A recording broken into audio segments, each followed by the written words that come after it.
When you begin on a journey, it's always a good idea to have a map and to work out that you're on the right page of the map as you start. So where are we as this account begins? Well, it's the first Easter. In fact, it's the very first Easter Sunday morning. After a promising entry into Jerusalem some time before, Jesus has now been arrested, he's been tried, been beaten, he's been crucified, and he's been buried. He's been put in a tomb, which has been sealed with a stone, and a detachment of Roman soldiers for good measure.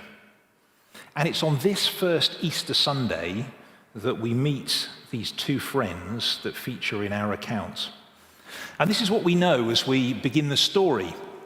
One's called Cleopas. Cleopas and his friend are heading for Emmaus, which is about 11 kilometers outside of Jerusalem. And as they walk, they're talking and they're discussing the events of the recent days.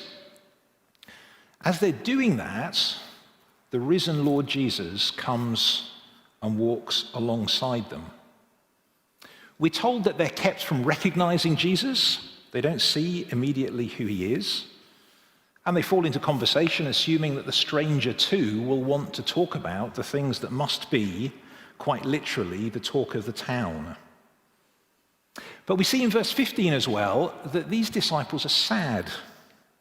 Their faces are downcast. And really significantly, I want you to see that they're leaving. They're leaving Jerusalem. The women who went to try and embalm the body, not thinking through the obstacles of the stone in front of the grave, have returned earlier on in the chapter to the disciples and those gathered with them, and said to the wider group, given them an account of strange men gleaming in white.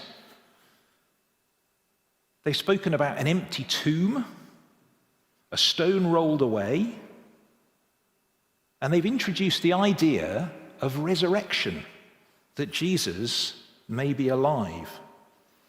This has reminded the disciples of a persistent theme in Jesus' teaching all the way through. He constantly predicted that he would travel to Jerusalem, be given over to the authorities, die, and on the third day, come back to life. Well, what's the effect of all of this on our two friends? They listen, they think, they consider. What do? They leave the seat of the action. They head away out of Jerusalem.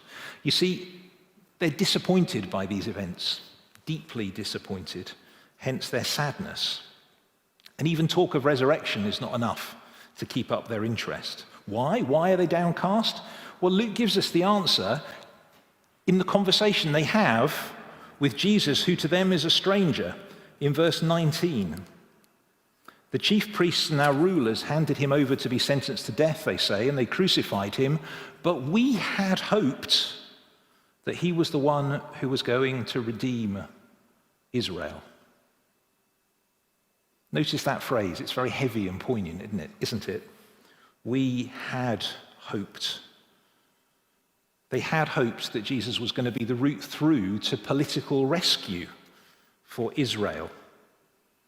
They had hoped that Jesus would begin some kind of uprising, some kind of mass protest, some kind of spring that would turn over the tables against the Romans. But they've watched over the last week as Jesus is tried in front of a mock Roman court by a Roman governor and a puppet king in hoc to Rome. And then in a final humiliation, he's put to death by Roman soldiers. Jesus has not managed to overthrow Rome. Rome, like so many insurrectionists before, has crushed Jesus. And so their hopes are gone. We had hoped. We've got a great word to explain it in the English language, haven't we?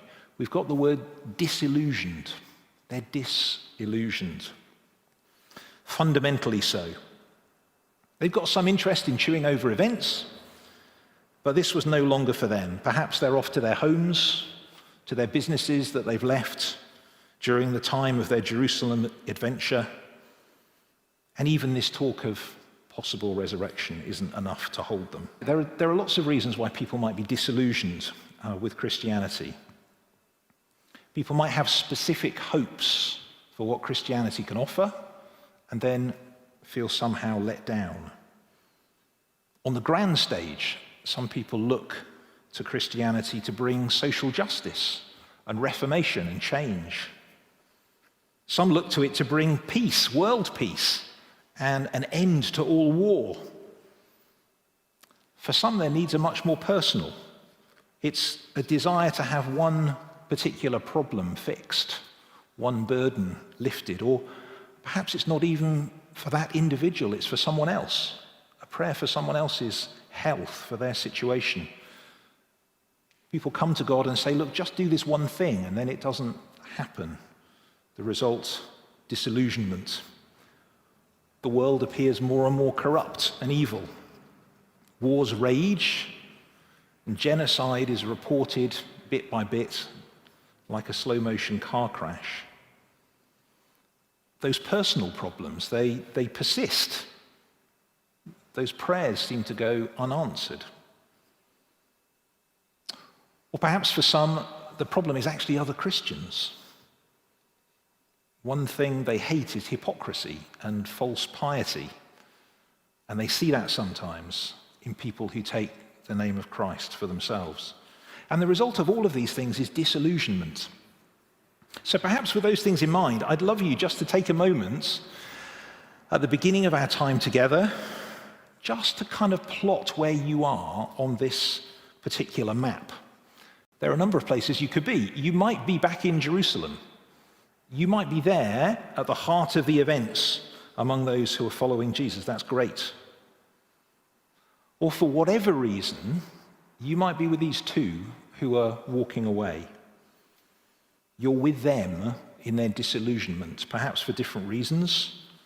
You feel that you've tried Christianity, it's been sadly lacking, and you're now off. Perhaps as you think, just clarify in your mind the reason for that disappointment. Or the other possibility, of course, is that you're just drifting. Perhaps walking away was never a conscious decision, it was never an intended choice. It's just something that's happened over time. You're like a man on an iceberg that's become detached from the continent and is just drifting with the ocean currents. And it's only occasionally when you pick up the binoculars and you look back at familiar sights that you realize just how far away they are, and you realize how far you've traveled. Or you might perhaps honestly say that you've never been near. This is your first encounter with Christianity. You've never thought about it before, and if that's the case, we're delighted that you're with us here. Whichever group you're in, wherever you are on that map, there's something in this story for you.